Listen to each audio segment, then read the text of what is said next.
What up, everybody? Johnny Ward here with another episode of the Nerdyverse of Madness. This episode is going to be a little different. I don't have any interviews this week. One was rescheduled, and I do have a couple booked up, so they're coming. But I'm going to play around with a format that I originally planned for the show that I was going to use as the regular episodes, kind of in between interviews. I didn't think I was going to be doing so many interviews. I love that I'm doing interviews. I think I kind of want to make it the main focus. But realistically, schedules change. There's nothing really you can do about it. It is a shorter format. I'm going to see what I can do. Like I said, I want to play around with it, expand on it a little more, figure out how to make them longer as I go along. But I'm just going to talk about a couple things. I do want to kind of do a brief summary on One Piece. And I'm going to talk Star Wars, Avatar, and maybe a couple things. I'm going to kind of wing this one, so we'll see where it goes. But let's get into it.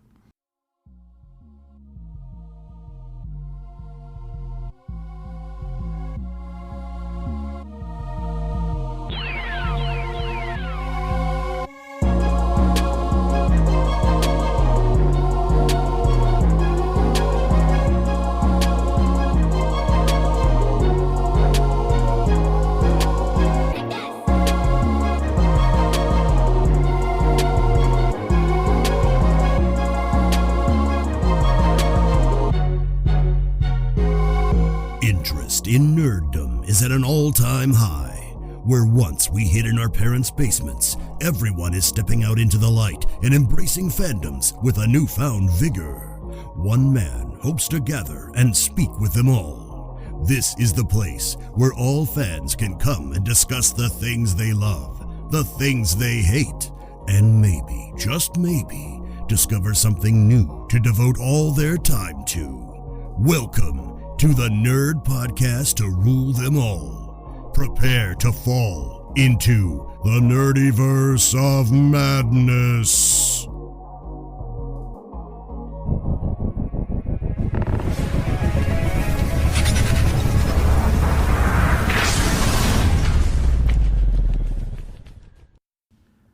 Hey guys, welcome back. Like I said, this is going to be a bit of a different one.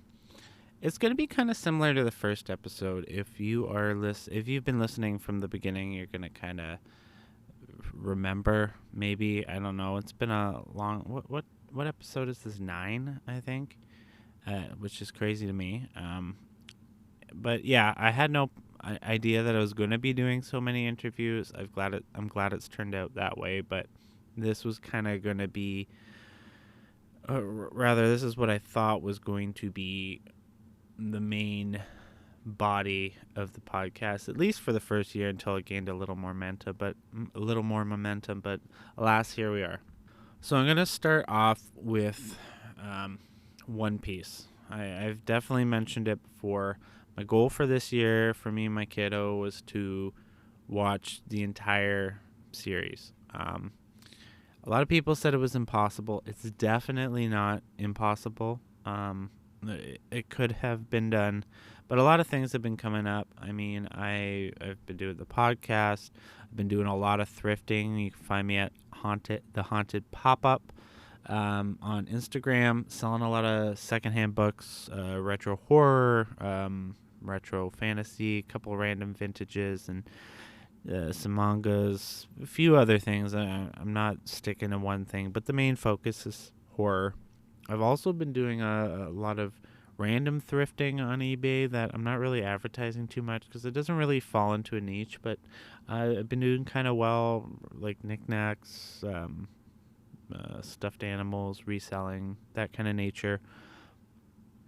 But, and not only that, I have a kid on the way by the end of the month, so that's going to take up some time. So we just kind of slowed down on it, but we're still watching a few kind of every week. Quite a few. We're, I think, on episode 97, so we're realistically a little less than a tenth of the way through the entire series. One Piece has always been on my radar. If you like any anime or manga, you know of One Piece. And unless you've been living under a rock and or don't have Netflix, you're probably aware that the live action series came out. It was really well received by, not by everybody, but a lot of people that I know that love the anime loved the live action. And those are the opinions I take to heart. And it was kind of refreshing to see because, all the live action anime adaptations I'm aware of haven't really done very well. Dragon Ball Evolution, to name one, which I've never watched and I never will. Dragon Ball is my top anime manga, always will be. Reread it every single year, and it will always hold the top place in my heart because it is the GOAT of all animes, and I will fight anyone who says different. There's a lot of things you can say about other animes, but nothing can make you feel quite like Dragon Ball does. Having said that, I will say that One Piece is quickly moving up into that second favorite anime spot shortly. It is going to push Demon Slayer out of the way, which is fantastic. If you're not on the Demon Slayer tip, you really need to get on it. But it's going to push Demon Slayer out inevitably just by sheer numbers. The content, the vast content and catalog of content that One Piece has is just unbeatable. There's nothing quite like it that is so mainstream. But it starts off a little bit slow. I've heard of a lot of people watching the first 20 episodes and kind of passing on it. I was hooked a little sooner than that, but it is really slow. Now we're 100 episodes in and it is moving fast, but immediately I became enamored with Luffy. He's so similar to Kid Goku from the Dragon Ball era, the just kind of goofy, lovable, inspiring antagonist who is so focused on his dream and his goal that he nothing will get in his way. And the cast of characters are fantastic. Zoro is definitely my favorite character, one of my favorite anime characters of all time, hands down. And he's also voiced by Christopher Sabat, who also voices my favorite Dragon Ball character, Vegeta, as well as many others. He does Shenron, Yamcha, Piccolo. And the voice of Zoro is very similar to Piccolo. It's kind of hard for me to not hear it as Piccolo, but anyways, he's the GOAT. Usopp, he took me a little bit to come around to, but I actually love him a lot, and he's voiced by the same voice actor as Krillin, which is also hard for me not to notice as well. Sanji, I like Sanji, but I'm not a real big fan of the simp characters who just get all girl crazed, hard eyes, and that's the majority of their character. Every anime's got it. Brock in Pokemon, Zenitsu and Demon Slayer is significantly more enjoyable. And then Nami, absolutely such an amazing character. Her depth and growth and her backstory led to one of the greatest endings of an anime arc as far as I'm concerned. And I always thought she was just kind of the girl character that's got some cleavage and stuff, but it's so refreshing to see a character who, though written by a slightly perverted man, is really really has some depth to her.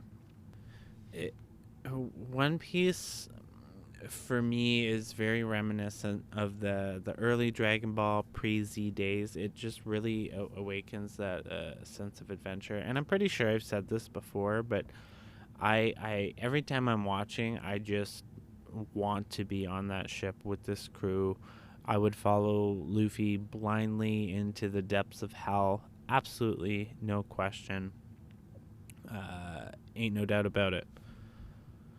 And I'm so excited to see where this story goes. I read an article. I know we don't have answers on One Piece or what the One Piece is, anything like that. But I do have some theories that Monkey D. Luffy's father is Gold Roger, the captain, the king of the original, the OG king of the pirates who inspired Luffy to go out and do that. And I also saw a couple clips that One Piece seems to get into some serious Dragon Ball levels of fighting. I don't know too much about it. I know about hockey and I know about different gears. Luffy Gear 5 just kind of popped up last year. I know that gears are different levels of, I guess, evolution to the devil fruits, kind of like, I guess, I'm constantly going to compare it to Dragon Ball, but I guess Gear 5 is like a god level of Luffy. I don't know, but like I said, my theory is that Luffy is the son of Gold Roger. If you haven't dove in, I highly suggest you do. I do know that is a lot of content to kind of um, dedicate the time to. However, there are tons of movies that kind of summarize those events, kind of cut out filler.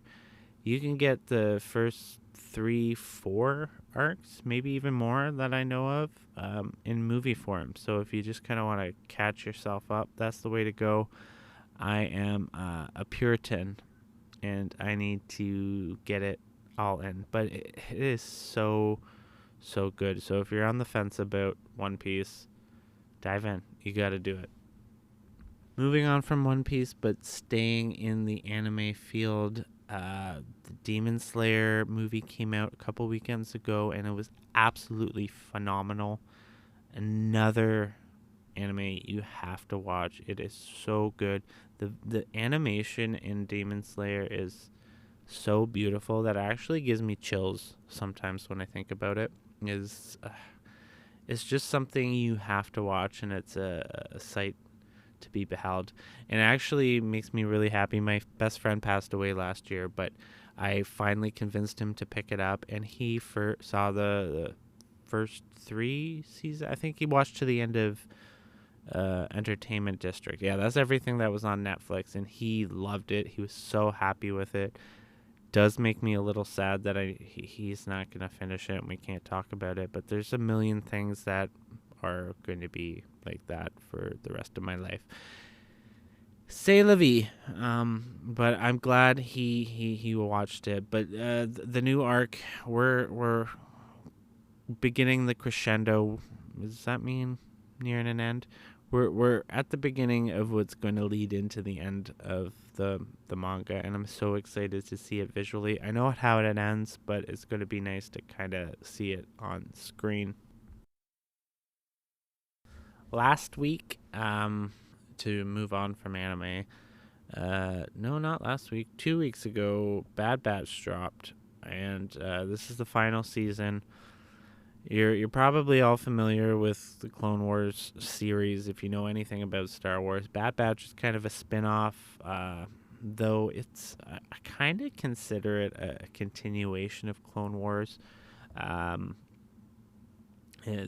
mean, a lot of the same creative teams, most of the same voice actors, same animation style.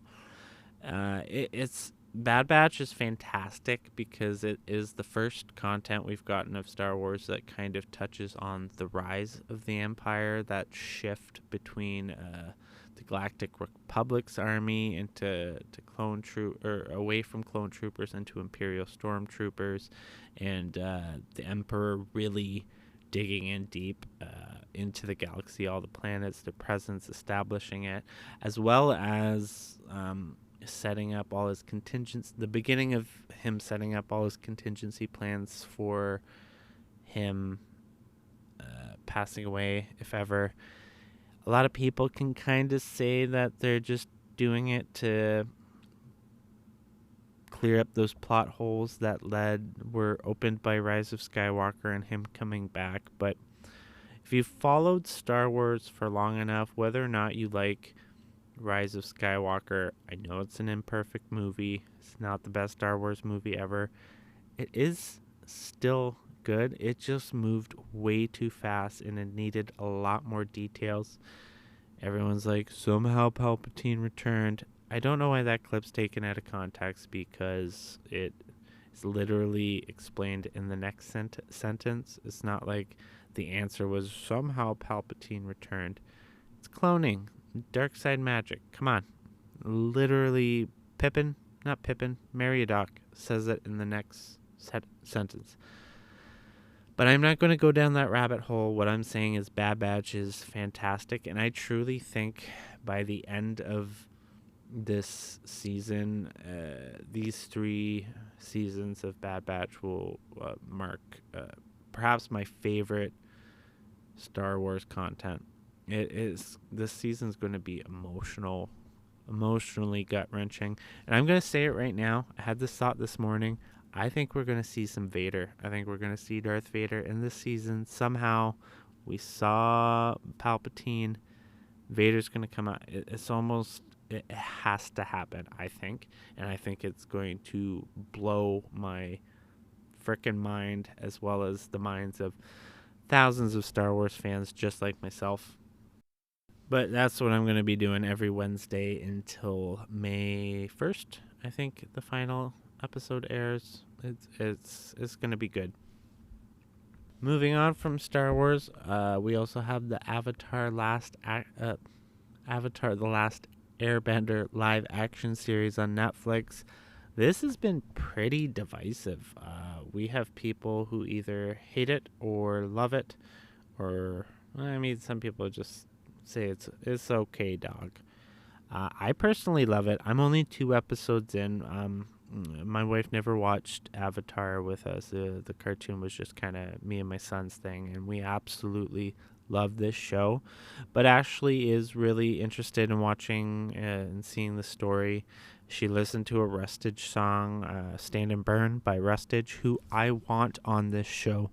I am messaging you so much on Twitter. I've emailed you. Come on my damn show. I told my kid that I'm going to try my hardest and he will shit his lid. So if you're listening to this and like the show, message Rustage. He's Daniel Rustage. He does nerdcore raps. Not just that, but he's got a One Piece D&D Twitch show that he DMs. He's on Twitter, or rather X, at Rustage, Rustage. His website, he has a contact form. Email him, message him, tell him to let me interview him. He is great. I love his raps. He's great. But I digress. Anyways, Zuko's story in that song that Rustage does, Stand and Burn, Ashley got really intrigued by his character and wants to learn more. So we're watching it, but she is 9 months pregnant, guys. She falls asleep so easy, and she is allowed to, and it is fair enough. So we're moving through this a little slower just so she can watch along, but she's enjoying it. And after these 2 episodes, I gotta say, I don't know where all the hate is coming from. It is not exactly like the cartoon. I get that. It's not supposed to be. And I know it's beloved and it has been for years, and people have what these characters mean to them. And I respect if it doesn't live up to your standards, but it's not going to be as goofy and animated as a cartoon because it's not an animated cartoon. It's a live action adaptation. And I think it is spectacularly done, and if it's any indication of what One Piece is going to be like, I'm so stoked for that live action series. But I think it's great. They just announced today that there's going to be a 2nd and 3rd season, just like the animated series. I'm pumped, guys. It is really good. I think it was perfectly cast. I don't have any issues with it whatsoever. I love Iroh, who's my favorite character. I think he's perfectly cast. Paul Sun-Hyung Lee is doing an amazing job. I mean, I loved him in Mandalorian. I haven't watched Kim's Convenience, but he's apparently fantastic in that. So that's that. But I don't know. I enjoy it. I hope you guys enjoy it as much as I did. If you don't, whatever, I respect it, and it's a shame you didn't get out of it what I did. Will I, I will argue with the Sokka hate. I don't know why everyone's hating on him. They say he's nothing like he is in the cartoon. I thought he was perfectly cast. I'd say he was even better than Katara and Aang. I feel like they kind of pulled him right out of the cartoon, but I can't please everybody, and I'm not trying to. The internet, it's impossible to do that, and it's fair. You're allowed to like and dislike what you want. However, I think that opinion is absolutely and utterly trash. In the horror world, I am still reading Richard Lehman's The Stake. I'm working kind of a lot to catch up in my day job to get everything I need done before the baby comes. I'm going to take a little bit of time off, and my priority list to get done before then just keeps getting bigger and bigger. I also am reading a nonfiction, kind of entrepreneurial book as well, but I'm really enjoying The Stake. If you are not familiar with Richard Lehman's writing, I definitely think you should check him out. I want to say it's Dean Koontz because there's a Dean Koontz quote on the cover. Might not be him, but there is a quote on the cover saying he is Stephen King without a conscience. I could see that. Well, first of all, he's got an obsession with the female form, which does get a little annoying. Like, dude, I get it. You like boobs. Move on. But once you look past that, his dialogue is snip snappy. And you might have heard me talk about this with Judas Sonnet on last week's episode, but his writing is extremely cinematic. I really feel like I'm watching an 80s horror cult film, and it's just fantastic. I really like it. I'm excited to dive into a few more of his books. I got a Judas Sonnet story on the burner, and it was my birthday yesterday. I got a Kindle, so I am probably going to go Kindle crazy and buy so many novellas that I really want to read, and I just don't want to pay full price for them.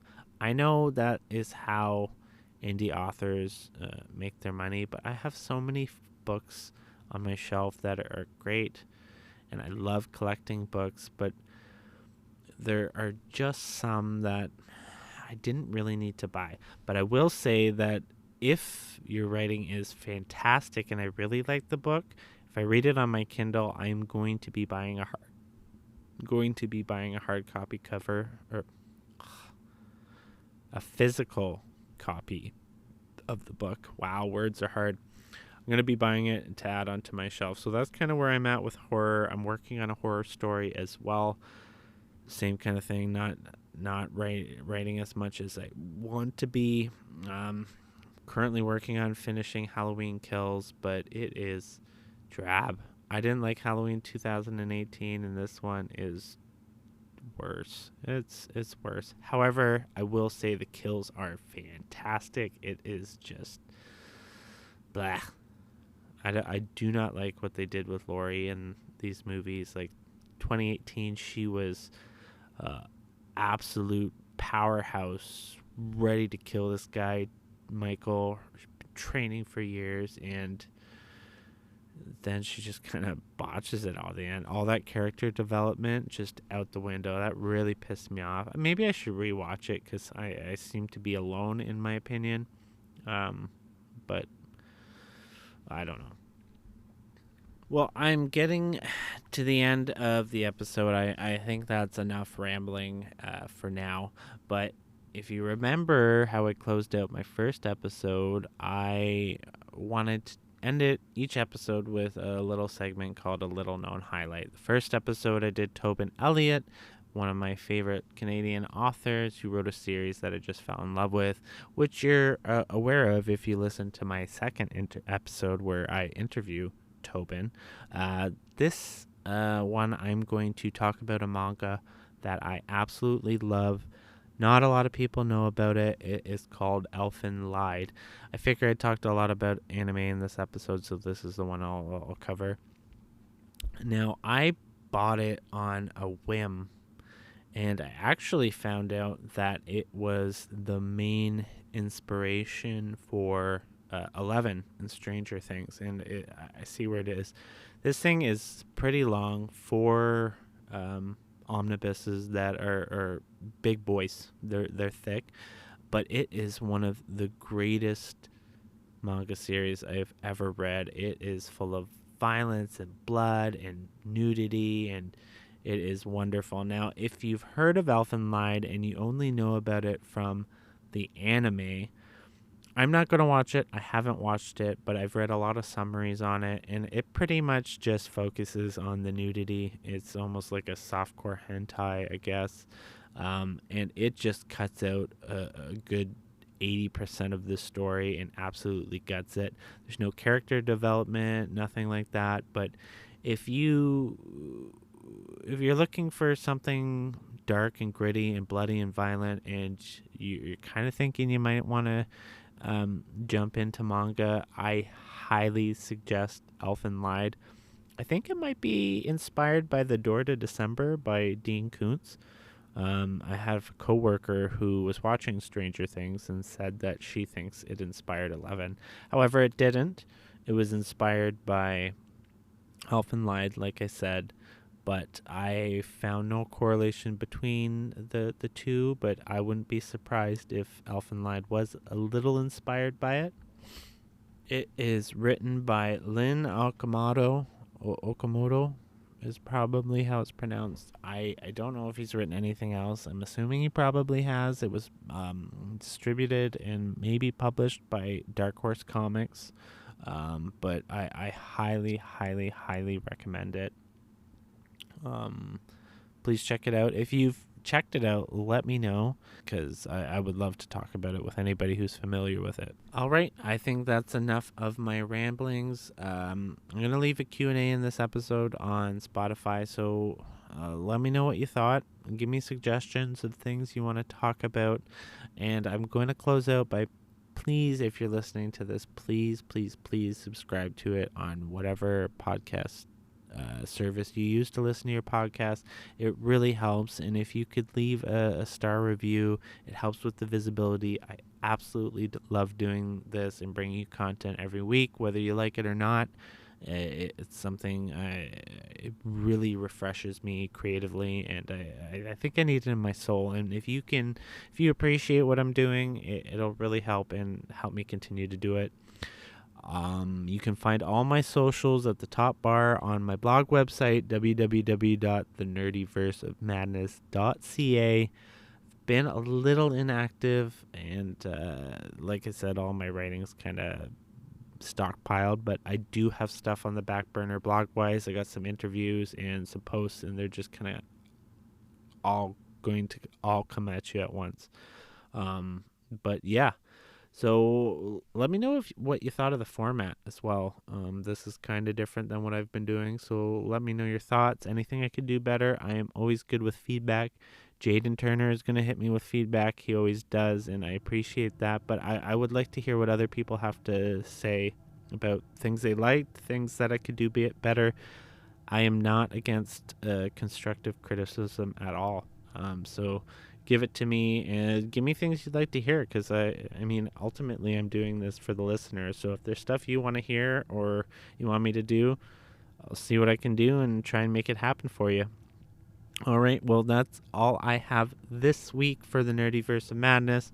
Thank you so much for listening, and until next time, peace. That is all for today, but what kind of discussions will the one and only Johnny Ward get himself into next time? Will he discover a new collection to spend all his money on, or something to read for the next year and get depressed when it's done? Find out next time on the Nerdyverse of Madness.